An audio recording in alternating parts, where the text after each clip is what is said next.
My full name is Edward Burr II. I was a colonel of the United States Army, retired. I think it's tremendous that the country has done what it's done in honoring this day, of thinking and honoring those young people who gave their lives defending the country.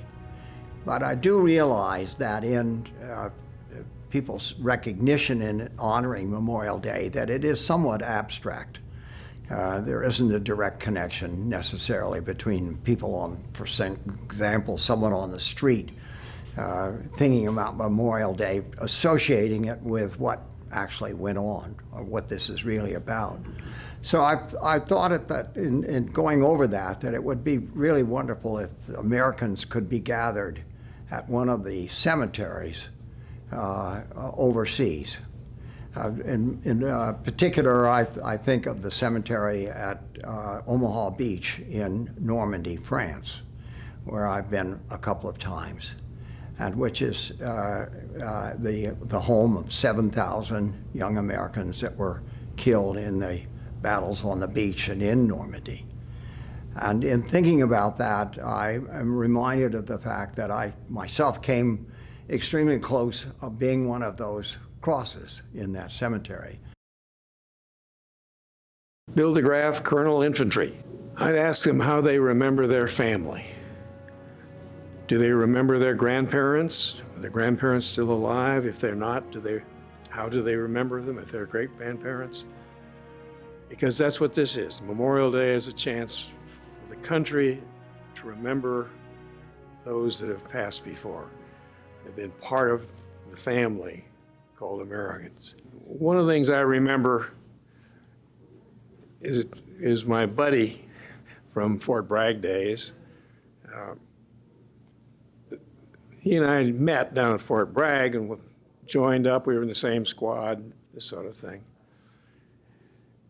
And the first day, he was the first scout, I was the second scout. We were first contact. We just begun to get into combat.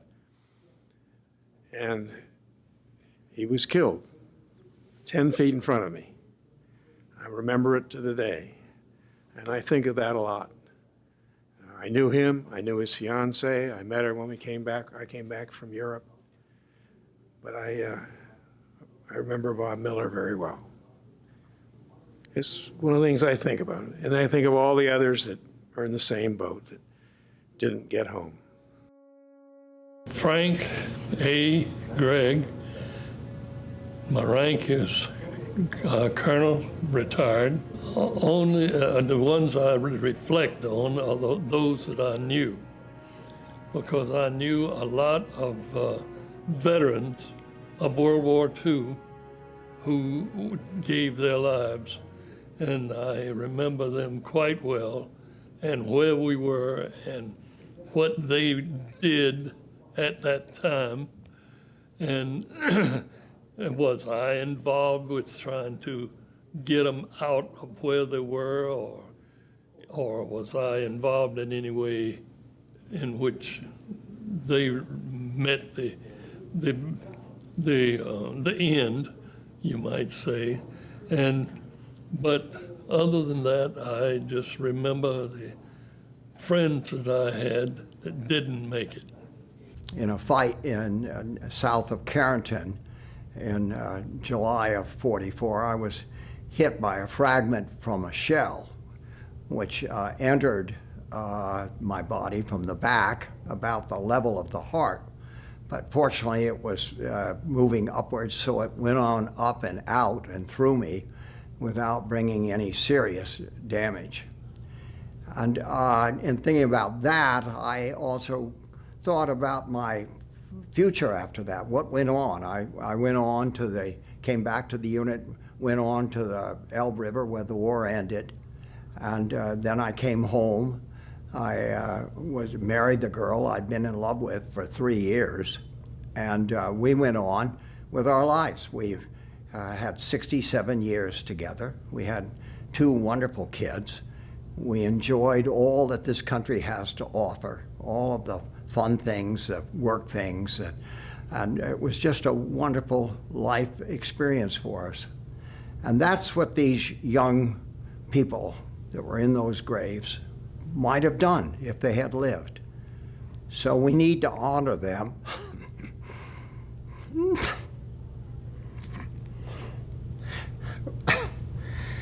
with tears and honor their valor in what they did in helping to keep this country safe and as wonderful as it is today.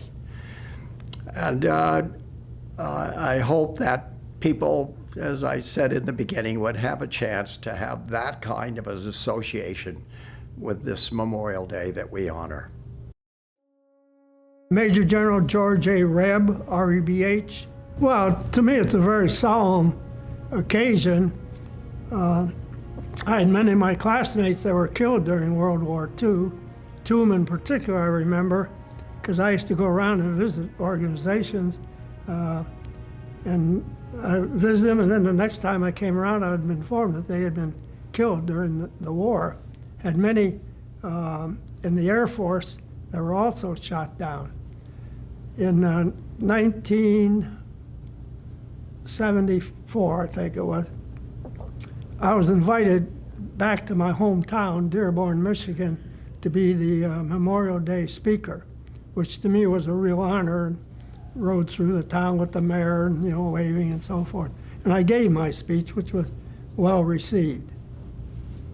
Also, I walked through Arlington Cemetery, knowing the headstones of people who were killed during World War I, Vietnam, Korea, and so forth. So I'm very much attached to Memorial Day. I appreciate what these folks have done in sacrificing their lives for our nation and for their contribution. This is a very important day. It's a solemn day, and we should give thanks to these people who have sacrificed their lives and to benefit our country, to keep it free.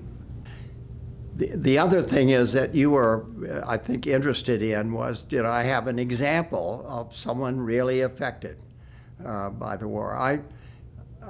I wish that Memorial Day could include, as part of its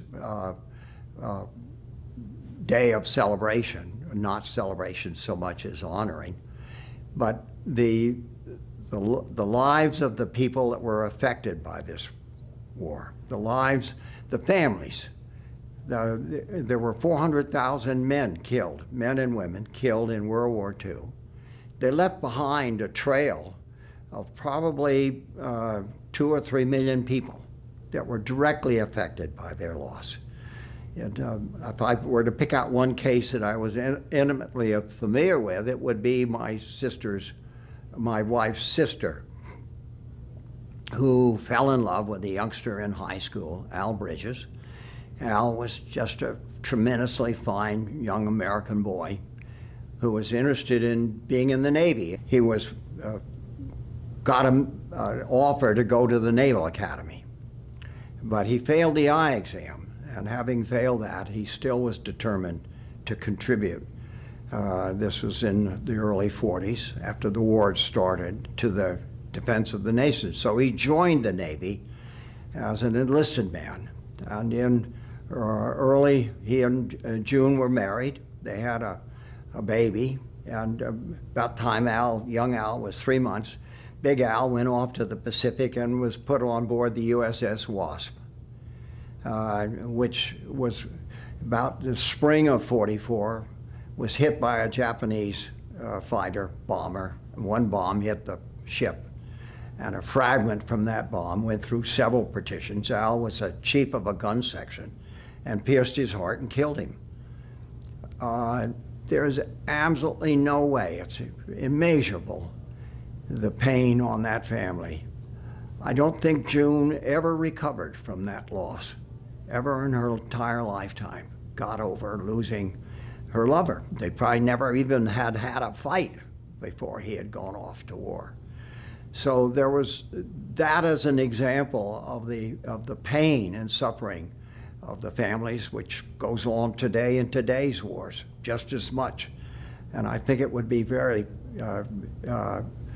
acceptable if we were to devote a small part of Memorial Day to the recognition of these wonderful people who gave and sacrificed so much. Julius Wesley Becton Jr. Well, it goes back to, as we were saying earlier, it being Armistice Day at one time. That was a specific date. When it was changed to Memorial Day, we were able to talk about things not only just in World War I, World War II, and some of the wars that I fought in, because they're good people who served and did well. I have some people who served with me who are no longer here, and it causes one to reflect on those people and others. It could have been a Medal of Honor winner that was in my unit. It could have been a soldier who got killed. It could have been any number of people. When I was first in the military back in the 40s, I was not in combat as such, and so I had to go back and reflect on who they may have been. In Korea, Vietnam, we thought about them many times, and we still have reunions from my unit in Vietnam. And that's when the war stories start getting bigger and bigger, and wait a minute, that didn't happen, that's not the way it happened. But from a serious standpoint, we do reflect on who they are.